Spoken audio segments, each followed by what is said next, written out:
আসসালামু আলাইকুম। আজকে আপনাদের সামনে আসলাম অনেক দিন পরে। আজকে আপনাদের সামনে নিয়ে আসলাম আমি ভিয়েতনাম ভিসা কীভাবে আপনারা করবেন, কীভাবে ফর্ম ফিল আপ করবেন, কীভাবে খুব সহজে ভিসাটা পাবেন, এই নিয়ে আমি আজকে আলোচনা করব।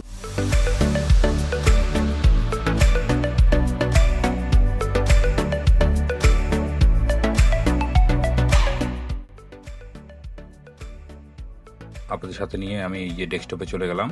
ডেস্কটপে আপনি গুগলে লিখবেন ভিয়েতনাম ই ভিসা। এটা লিখলেই একটু নিচে স্ক্রল করলেই আপনি দেখেন এই যে .gov.vn যেটা আছে, এই একটা পেজ পাবেন। ই ভিসা দিয়ে এই যে ভিয়েতনাম পোর্টাল অন ইমিগ্রেশন, এটা একটা আছে, ওয়েবসাইট আছে, এখানে ঢুকবেন। আজকে আমি আপনাদের সাথে সরাসরি একটা করে দেখাবো কীভাবে ফর্ম ফিল আপ করবেন। এই ফর ফরেনার, এখানে এই যে national web portal on immigration E visa page. তো এখানে ফর ফরেনার যারা আছে, ফরেনার্স, যেহেতু আমরা ফরেনার, আমাদের জন্য ফরেনারই হবে। এই পেজটা একটু পড়ে নেবেন আপনি। এই ফরেনার আমি ঢুকলাম, ঢুকে সে আমাকে সাজেস্ট করছে যে কীভাবে কী ফিল আপ করতে হবে, কত টাকা লাগবে। সিঙ্গেল এন্ট্রি ইলেকট্রনিক ভিসার জন্য লাগবে $25 সিঙ্গেল এন্ট্রি, আর $50 লাগবে multiple entry electronic visa. 3 working ডের মধ্যে এটা প্রসেস হবে। মাত্র 3 দিনে আপনি ভিসাটা পেয়ে যাবেন। তো যেহেতু রবিবার হলে ওদের সাপ্তাহিক বন্ধ, আর এছাড়া গভর্নমেন্ট হলিডে বাদে মোটামুটি আমি নিজেরটা করেছিলাম, আমি 3 দিনের মধ্যেই পেয়েছিলাম। আসুন, আমি এখন confirmation regard carefully instruct and having complete the application, এটা আমি টিক দিয়ে দিলাম। এখন নেক্সট বাটনে ক্লিক করব। এখন একটা ছবি আপলোড করতে হবে, যে পোর্ট্রেট ফটোগ্রাফি, একটা ছবি আপলোড করতে হবে।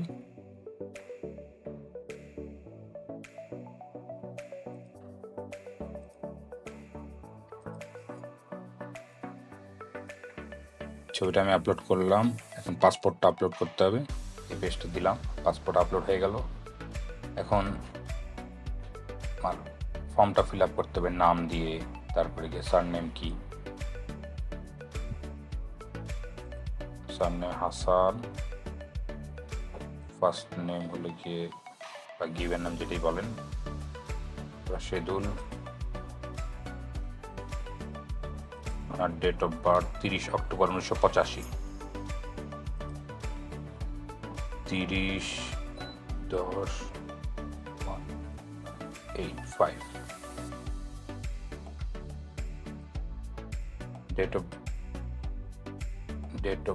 প্লেস অফ বার্থ হলো গিয়ে কুষ্টিয়া।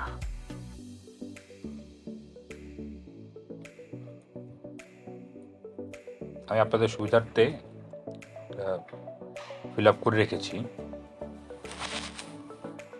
আপনার রিলিজিয়ান ইসলাম, কারেন্ট ন্যাশনালিটি বাংলাদেশ, আর এনআইডি কার্ড নাম্বারটা দিয়ে দিলাম। ইমেল অ্যাড্রেসটা লাগবে, ইমেল অ্যাড্রেসটা আপনাদের একটা জিনিস বলে রাখি যে এই ইমেলের অ্যাড্রেসটা অবশ্যই আপনি অথেন্টিক ইমেল অ্যাড্রেস দিবেন, কারণ এই ইমেলেই আপনাকে ভিসাটা পাঠাবে।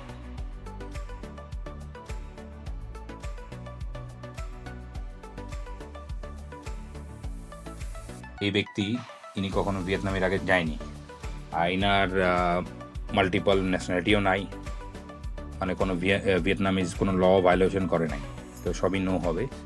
তারপরে এখন এই যে ই ভিসা রিকোয়েস্ট ইনফরমেশন, তো উনি কবে থেকে ভিজিট করবে, তো এটা হলো গিয়ে আপনি যেদিন থেকে আপনি চাচ্ছেন ভিজিট করবেন, আপনি 2 মাস পরও দিতে পারেন, কোনো সমস্যা নাই। তো আমি ডিসেম্বরের 1 তারিখ থেকে দিই। ডিসেম্বরের 1 তারিখ থেকে ডিসেম্বরের 30 তারিখ পর্যন্ত আমার ভিসাটা লাগবে, 30 দিনের। তো ওনার পাসপোর্ট নাম্বারটা নিই আমি এখন। পাসপোর্ট নাম্বার হলো গিয়ে এই ওনার পাসপোর্ট নাম্বার। এখন ওরা কন্ট্যাক্ট অ্যাড্রেস, তো এটাই আমি ওনার কন্ট্যাক্ট অ্যাড্রেস, আমার পাসপোর্টে যেটা আছে সেটাই কন্ট্যাক্ট অ্যাড্রেস দিয়ে দিচ্ছি। ইমার্জেন্সি ফুল নেম,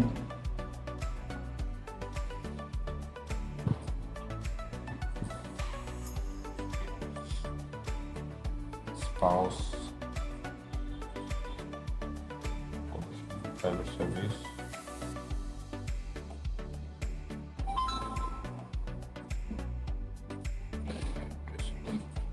এটা designation,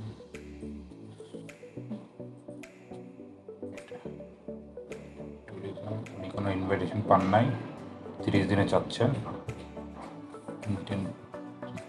এখানে আবার দিতে হবে যে আমি কবে থেকে গ্র্যান্ট চাচ্ছি, আমি 1 তারিখ থেকে ইন্টেন্ডেড ডেট অফ এন্ট্রি, কবে আমি এন্ট্রি করব এটা আমাকে মেনশন করতে হবে। এখন এখানে আসেন allow to entry through the check point, মানে কোন ইয়ের থেকে আমি এন্ট্রি করব।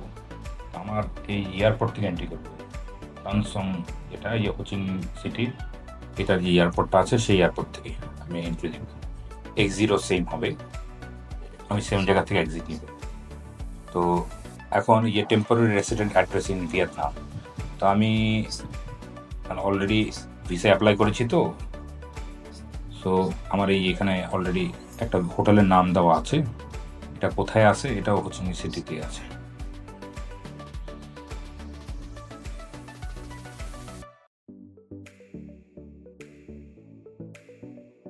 ফোন নাম্বার লাগবে না। এখন এখানে চাচ্ছে have you been Vietnam in last 1 year, না উনি কখনো ভিয়েতনাম যায় নাই। আর রিলেটিভ আছে কিনা ভিয়েতনামে সেটাও না। এখন পরের লাইনে আসেন, এখানে ইন্টেন্ডেড এক্সপেন্স ইন ইউএসডি, তো উনি কত টাকা খরচ করবে, আমি 1000 ইউএসডি দিয়ে দিচ্ছি। 1000 ইউএসডি উনি খরচ করবেন। এটা কে খরচ করবে, ওনার নিজেই। কিভাবে খরচ করবে, ক্যাশে। এখানে লেখা আছে যে আপনার কোনো ইন্স্যুরেন্স অ্যারেঞ্জ করেছেন কিনা, না এখন উনি অ্যারেঞ্জ করে নাই। এখন এইখানে টিক দিয়ে এখানে যে ক্যাপচারটা আছে সেই ক্যাপচারটা দিতে হবে। রিভিউ, আমার রেজিস্ট্রেশন হয়ে গেছে, এটা আমি এটাকে সেভ করে নিচ্ছি। এটা লাগবে পরবর্তীতে, যদিও এর মেলে দিয়েছে, অলরেডি দিয়ে দিয়েছে।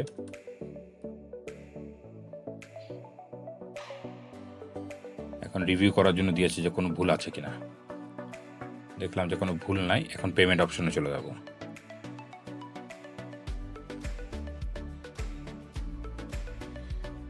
এখন হলো গিয়ে পেমেন্ট অপশনে যেতে হবে। পেমেন্ট অপশনে গিয়ে আপনি পেমেন্ট করলেই আপনার এটা সাবমিট হয়ে যাবে।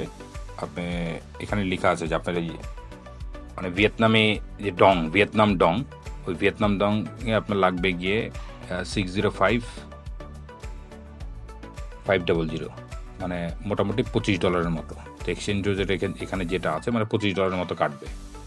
তো বাংলাদেশি টাকা অ্যারাউন্ড 2800 সামথিং আমারটা কেটেছিল। এখন রেট তো ধরেন যে আপ ডাউন করেই, সেই হিসাব করে যেভাবে যতটুকু লাগে সেটা লাগবে। এখনই আমি ধরেন যে আপনার পেমেন্ট অপশনে যাব।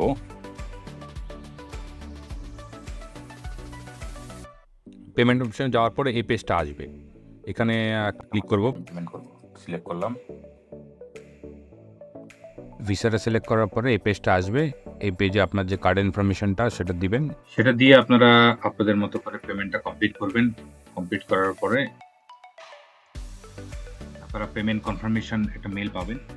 এখানে লেখা আছে পেমেন্ট সাকসেসফুল। এখানে পেমেন্ট কনফার্মেশন, এই যে আপনার রেফারেন্স কোড আছে, এই রেফারেন্স কোডে পেমেন্টটা কনফার্ম হয়েছে। পেমেন্ট কনফার্মেশনের অ্যানাউন্সমেন্ট আসবে 3 দিন পর, 3 ওয়ার্কিং ডেজ। 3 দিন পরে আপনি আপনার মেল আবার চেক করবেন। চেক করলে আরেকটা মেল পাবেন আপনি। এখানে EVISA ভিয়েতনাম অ্যানাউন্সমেন্ট রেজাল্ট। এই অ্যানাউন্সমেন্ট রেজাল্টে মেলটা আসার পরে আপনি search and check EVISA result, এখানে আপনার নিচে লিঙ্ক রয়েছে, সেই লিঙ্কে ক্লিক করলে এরকম একটা পেজ ওপেন হবে। এই পেজে গিয়ে আপনার রেফারেন্স নাম্বারটা, ইমেল অ্যাড্রেসটা, ডেট অফ বার্থ এটা দিয়ে এখানে ক্যাপচার আছে সেটা দিবেন। তারপরে আপনার একটা ডাউনলোড লিঙ্ক দিবে, সেই লিঙ্কেই আপনি এই ধরনের আপনার একটা PDF পাবেন। আসলে এটাই হলো ইলেকট্রনিক ভিসা, EVISA যেটাকে বলি আমরা। এই ভিসা দিয়ে আপনি আপনার মতো করে ট্রাভেল করতে পারবেন। তো আজ এই পর্যন্তই। সবাই ভালো থাকবেন, সুস্থ থাকবেন। আর আপনাদের কাছে রিকোয়েস্ট, আপনারা যদি আরও এরকম ভিডিও দেখতে চান তাহলে আমার এই চ্যানেলটিকে লাইক, শেয়ার অ্যান্ড সাবস্ক্রাইব করবেন। ধন্যবাদ সবাইকে। আসসালামু আলাইকুম।